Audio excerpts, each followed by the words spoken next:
আজকে চলে এসেছি আরও একটি নতুন ভিডিও নিয়ে তোমাদের কাছে।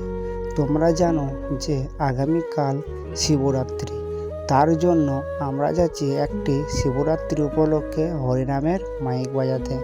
যেহেতু সেটা অষ্টম প্রহরের কাজ, তাই দেখতেই পাচ্ছ আমরা সব মালগুনা বার করে ভ্যানে বেঁধে নিয়েছি শিবরাত্রির কাজে যাওয়ার জন্য। এবং ফাইনাল আমরা চলে আসি সেই জায়গায় যেখানে শিবরাত্রিটি হবে।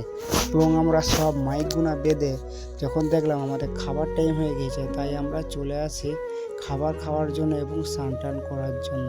এবং স্নান করে আমরা পুনরায় চলে যাই সেই জায়গায় যেখানে আমাদের শিবরাত্রির কাজটি হবে। যেহেতু আমরা স্নান করার আগেই সব মাইক ফাইকগুলো লাগিয়ে রেডি করে রেখেছিলাম, তাই আমরা এসেই সবারই প্রথম গানটি বাজিয়ে দিই এবং গান বাজাতে শুরু করি। সেই মুহূর্তে আমাদের ঘরে এসে বলে আজকে নাকি অধিবেশ হবেই না, কালকে সকাল থেকে নাম সংকীর্তন শুরু হবে। তাই আমরা কোনো কথা কিছু না বলেই আমরা টোটাল সেটটাকে বন্ধ করে রেখে আমরা চলে আসি সেই মন্দিরে যেখানে কালকে শিবরাত্রি উপলক্ষে জল ঢালা হবে। তাই দেখতেই পাচ্ছ আমাদের মহাদেব। সবাই যাওয়ার আগে একবার হর